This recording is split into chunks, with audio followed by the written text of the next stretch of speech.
Welcome. In this presentation, we are going to look at Tertullian and Augustine, the authors of our two readings from early Christianity. I selected these figures for a reason.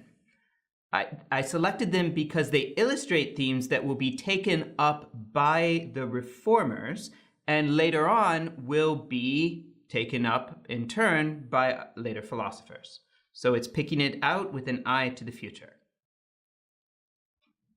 So our objectives are to describe the life of Tertullian, to identify key points of influence on later figures, and then to do the same for Augustine. So, a note about terminology. I will frequently use the term Catholic Church. This was a term that many people used to distinguish what they believed to be the true church from heretics. Of course, the heretics generally said that they were the true church. For the most part, when there was these splits, one of two things was happening. Either the group considered heretics were insisting that no, they were the true church and the others were not, or they were insisting, no, we've been misunderstood, we're really part of the true church. A special note about this term Catholic. The term Catholic means universal. So to some extent, when people said we are part of the Catholic Church, what they meant was, we are Catholics, unlike you, the little sect over there in some corner of the world that came up with your own wacky ideas, right, that nobody else has ever heard of. So the idea is we are the church, we are part of the church that spread out across all of what is to us the known world, right, and holds the faith that's held in common on all these different places, as opposed to your little group that came up with its own strange ideas over there in some corner of the world. So that's not always what people aren't always using the term Catholic in that way, but when they're using it in distinction from heresy, that's part of the idea. So I will use it to mean the church that was later accepted by Catholics and key Protestant figures and also Eastern Orthodox as the true church. So Tertullian. Tertullian was born around 160 AD in North Africa, specifically Carthage. He seems to have been trained as a lawyer. He was raised pagan and converted to Christianity in middle age. He wrote a number of theological works, and this is crucial, in his 50s or 60s, he left the Catholic Church sometime in that period and joined the Montanists. So who were the Montanists? The Montanists were a group that was seen by many as a fringe group. Some of the notable figures were Montanus, the founder, and also Priscilla and Maximilla, and those three were supposed to be prophets. They were supposed to receive messages from God. Okay. It was a very enthusiastic group in many ways, and the best analogy I can think of is this. Think about how a lot of people see snake handlers today, with apologies to anyone in the class that is involved in those particular churches. Right?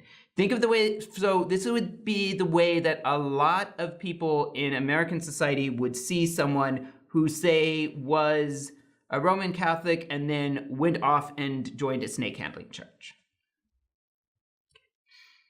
So, some points of influence of Tertullian.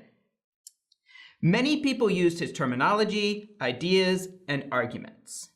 In particular, some people say that Tertullian is the first known person to use the term Trinity, talking about God. Okay.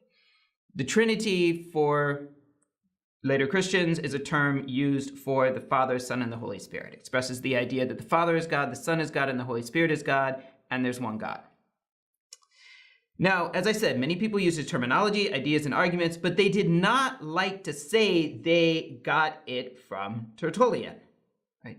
Why? Because nobody wants to say, I have this great argument, and look, I've got this argument from that guy who went off with that weird fringe group. Right? It would be great if you could say, I got this idea from Justin Martyr, or straight out of the New Testament, or some other generally accepted source. Right? But people are going to say, look, you're taking an argument from him. Look what happened to him at the end. Okay? So people took his ideas, but they like to downplay the fact that that's who they were getting it from. One thing he's also famous for, really emblematic of, is his rejection of non-Christian philosophy, i.e. Greco-Roman philosophy. And he serves as kind of a symbol for this approach. Now, I picked him out for a couple reasons, and I picked out this particular work for a couple reasons. This work talks about what heresy is and why it is supposed to be a problem, and it was a big concern for early Christians. And it also contains the famous question, what has Athens to do with Jerusalem? Let me unpack this quote. Athens means the place of learning. Okay, so it stands for secular philosophy, Plato, Aristotle, Socrates. Jerusalem was, of course, the holy city, and it was the city just outside of which Christ was crucified. Okay, it had this important role in Jerusalem. It was the site of the temple. Okay, so it stands for revealed religion. Right? So it's, what does this secular philosophy have to do with what's been revealed to us by God? But there's another layer to this. So if you're someone hearing at the time, what you're going to immediately think of is a quote from one of Paul's letters. In one of his letters, he said, what has light to do with darkness? What has Christ to do with Belial? Belial was a demon. So immediately what Tertullian's readers would know is that he's associating Athens with darkness and Jerusalem with light. He's associating Athens with the demons and the Jerusalem with Christ. Okay, so that quote, I think, has to be there in the background. So again, it serves as a symbol for a kind of rigorous rejection and strong suspicion of secular philosophy. Now, of course, as many people have pointed out, Tertullian seemed to use secular philosophy where it suited his purposes. But that is one strain that you will see in some people of the time, the suspicion of secular philosophy. Now, to illustrate part of what's going on here, personally, I tend to use this as a symbol for a particular thing. Right? To me, it symbolizes the potential. Tertullian is kind of a symbol of the dangers of too much rejection of secular philosophy. So sometimes I'll hear people within my own religious tradition say, well, you got to be careful about philosophy. It's dangerous. It leads people in the wrong direction. And I say to myself, or sometimes to them, but the opposite can happen. Look at Tertullian, right? He rejected Greek philosophy entirely, or said he did, and it didn't keep him from going off into this questionable fringe group. So I'll leave that there. Now we get to Augustine, Bishop of Hippo. Augustine Aurelius was born in North Africa in 354 AD. His parents were, I'll say, upper class, but not wealthy. Right? Now, enough that they didn't have to work for themselves. They had other people working for them, but not extremely wealthy. And they are on the fringe of the Roman Empire. His mother was Christian and his father converted later. Augustine trained as a rhetorician, someone who studied the art of public speaking. And he was something of a scholar. He has a famous passage where he talks about how frustrated he would get with the little boys who he had to teach, who didn't want to learn their Greek, etc. At some point, he joins a group called the Manichaeans. I'll talk about them a bit later. He eventually came into the Catholic Church, partly through the influence of his mother, partly through the influence of a bishop named Ambrose of Milan. He wrote a large number of works on philosophy and theology, and possibly some other subjects. He became the Bishop of Hippo. So Hippo is a small town, again, on the fringes of the Roman Empire, near where he grew up, near Carthage. Right? So near where Tertullian was from, but much later period. He died during a siege in 430 AD. A group called the Vandals was attacking Carthage, and he died in that time. Augustine engaged in a number of doctrinal debates, that is, debates over proper belief. The first heresy he argued against is Manichaeanism. He had been a Manichae himself. There's a lot to Manichaeanism, but here's a key point. The Manichaees believed that matter was evil. So they believed that our bodies were basically a creation of someone evil, some evil force, and that within some people's bodies, there was a bit of divinity, a bit of God contained. And the goal was to release that from your body. So they were very harsh on the material world. And one of the things that Augustine does is affirm the goodness of the material world. He was also a critic of the Donatists. Basically, the Donatists were too harsh with people who had been weak in some way during the persecution. Their particular target was a group named the Traditores. A Traditore, it wasn't a sect, it was anyone who had handed over things belonging to the church to the Roman authorities, which the Roman authorities would then burn. So it was seen as a kind of a treason. And they were very harsh about letting those people back into the church. They also would say that if you'd been baptized, i.e. brought into the church, by a Traditore, then you weren't really a Christian and you had to be baptized by someone else. Right? And so they tended to split off from the Catholic Church. He was also a strong critic of Pelagius.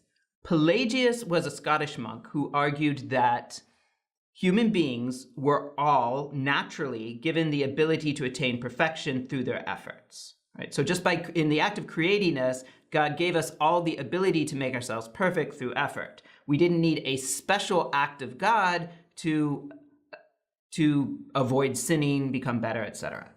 Now, I've seen two versions of this. One version says that Pelagius' key point was that you could avoid sins, right? Avoid immoral actions through your own will. Another version says that he actually said something more, that you could somehow become closer to God in a deeper way through your own will. In any case, Augustine argued very strongly against him and emphasized the corrupt side of human nature. Right? Some people say too strongly. And finally, he was a critic of Arianism. Arians believed that Jesus Christ, before he became a man, was not actually God. He was just something very similar to God. Right? Arius did not believe that Jesus Christ was an ordinary human being. Right? He believed that he was something very similar to God, but not God. And Augustine argued against this. He argued that Jesus Christ, in fact, is and was God. Augustine was enormously influential on medieval Catholicism and the Reformation. Some people will go so far as to refer to Catholicism and Protestantism as Augustinian Christianity. I think that's an exaggeration myself. Yes, he was extremely influential in the West, in what became the Roman Catholic Church and by extension the Protestant churches, but sometimes I think his influence is exaggerated. Some key points of influence. Augustine developed key ideas about the nature of the will. Some people would argue that our modern idea of the will really has its origins in Augustine. I'm not going to go into too much detail about that now. Augustine had a strong pessimism about the capacity of human beings to avoid sin without grace. Grace means a gift given by God. Augustine thought carefully and rigorously about the psychology of temptation. That, of course, brings us to our reading for the week. Augustine wrote a book called The Confessions. This is considered a classic. Even people who don't particularly like Augustine will often make an exception for the Confessions. This book is something like an autobiography, and it's an autobiography with very specific purposes.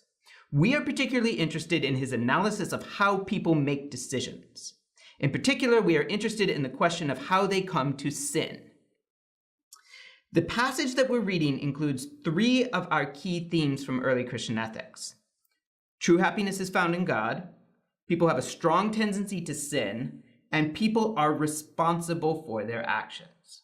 So look for those as you read Augustine. And there's other things I'd like you to look for, which will be in the reading handout. Let me make some notes for the future. I selected these authors with an eye towards controversies in medieval Roman Catholicism and the Reformation. These controversies include 2 key questions. First, left to themselves, are people capable of choosing not to sin? Some people are going to say pretty much no, almost a complete no. Other people will say, yes, it's possible. Now, we don't, but we could. The other controversy is, should Christians use philosophical reasoning to decide ethical questions? Of course, that's one of the things Tertullian is concerned about. Tertullian's going to give an emphatic no. Augustine will give a qualified yes. There's also a related question that is related to that second issue. What is the connection between God and morality? Now notice here, this is not just a question about how we know what is right and wrong, but in what sense does the fact that something is right or wrong come from God? For example, some people would say, well, for something to be wrong just means God has told us not to do it, end of story. Other people say, no, that's not quite right. There's something more to it than that. But Christians would generally say that God has some role in the question of what actually is right and wrong, not just how we know what is right and wrong. And that will be a major issue in later centuries.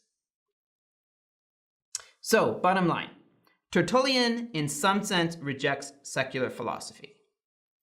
Augustine is deeply concerned with the psychology of temptation, and also Augustine tries to work out the implications of the idea that God is our telos.